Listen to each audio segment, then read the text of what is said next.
falamma ja'ahum nadhirun Allah ce lokacin da mai gargadin ya zo ma zadahum illa nufura, ba abin da ya kare su sai da gudun shi manzo, sai da gudun imani, sai da gudun shari'a.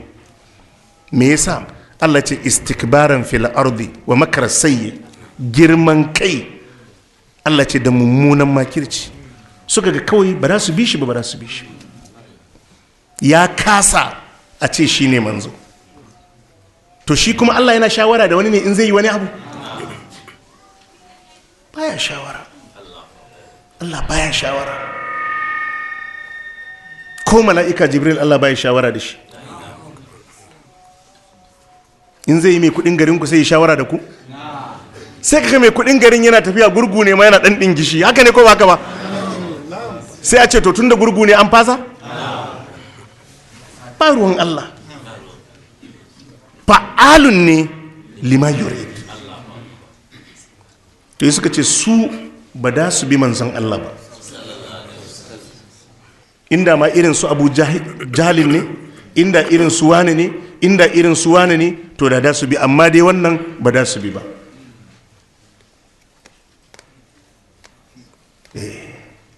Wa makar sayyi, Allah ce kuma suka fara shirya munanan makirci. An taɓa yunkurin shirya kashe annabi sallallahu alaihi wasallam a cikin gidansa, duka an yi.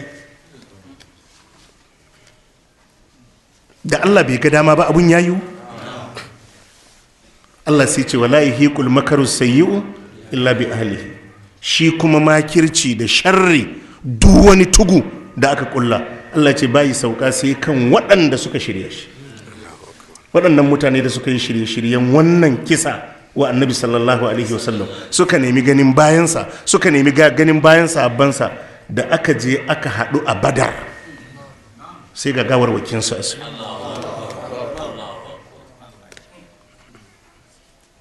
Bayan kwana 2 ko 3 wannan rijiya da annabi ya ce a zuba gawar wakinsu a ciki,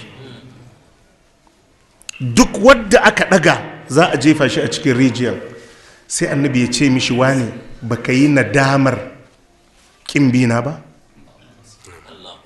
Sayyidina Umar ya ce manzo Allah sun rasu kana magana da su, annabi ya ce barni, baka fi su gane me nake faɗa ba.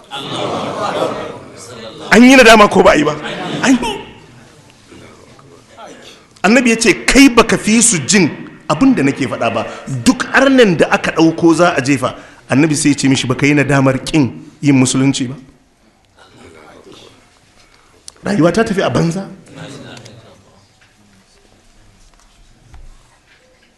Duk wani sharri da za a kulla sun kulla a haka suka tattafi. Allah ce wala yahiqul makaru sayyi'u illa bi ahlihi. Duk wani mummunan makirci da za a kulla bayi sauka akan kowa sai wanda suka shirya shi. Kullum muna maimaita wannan, ka guji a zauna a shirye sharri ma wani da kai, ka guji wannan bai taba tashi ba, bai taba tashi. Duk abin da kaga ya tafi zai dawo, duk abin da kaga ka sake ya tafi zai dawo. In alkhairi ne zai dawo, idan sharri ne zai dawo. In alkhairi ne zai dawo, in sharri ne zai dawo. Tun lokacin da Allah ya shimfida ƙasa ba a taɓa wata al'umma da take shuka shinkafa alkama ya fito ba, kuma ba a taɓa shuka alkama dawa ya fito ba, ba za a shuka gero kuma masara ya fito ba. Ba dattijon da ya isa don yana da shekara 100 ko 100 da ya ce muku a lokacinsu su idan an shuka shinkafa gero ne yake fitowa, zai yiwu? Wannan misali da Allah ya bayar na duk abin da aka shuka shi yake fitowa, a gaya maka ne duk abin da kai shi zai tsiro maka. Amma kai ga abin da kake yi ka ɗauka kuma wani abu ne daban zai fito, a baka ma fahimci rayuwa ba. In kai mutumin banza ne ka shirya wa tarban ayyukanka na banza. In alkhairi kake ka yi godiya ma Allah, ba abin da za ka gani sai alkhairi.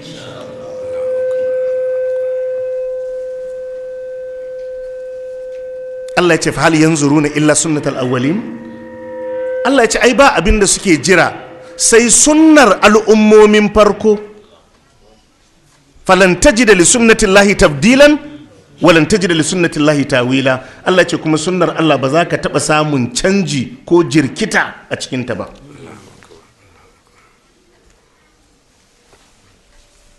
duk abin da za ka dasa alkhairi, duk aikin da za ka yi alkhairi, amma dai in ka yi sharri to ka nemi diyari ka rubuta.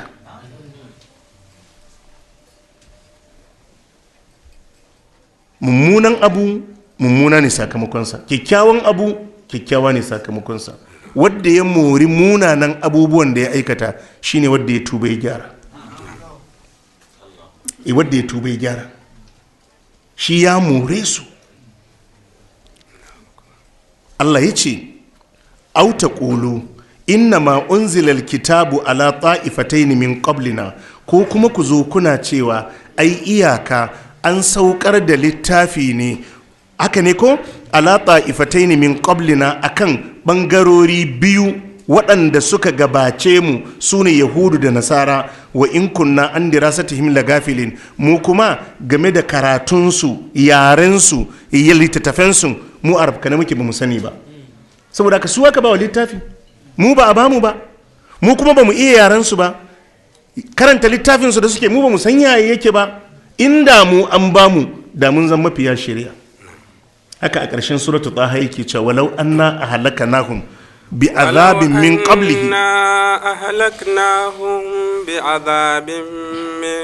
qablihi laqalu rabbana laula arsalta ilayna rasula. لقالوا ربنا لولا أرسلت إلينا رسولا فنتبع آياتك من قبل أن نذل ونخزى.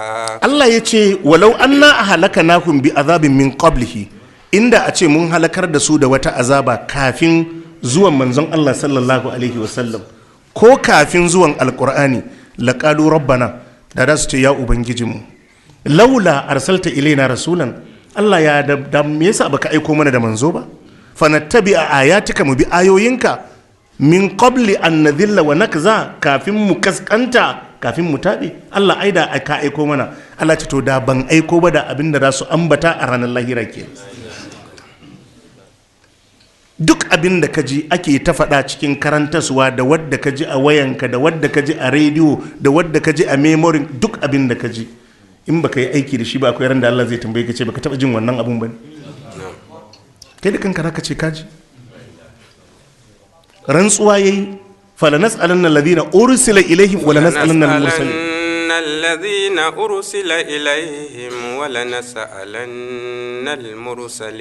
Allah ce sai na tambayi waɗanda na yi aike wajensu, sai kuma na tambayi waɗanda na aika, ba manzanni ba. Allah ce sai na tambaya.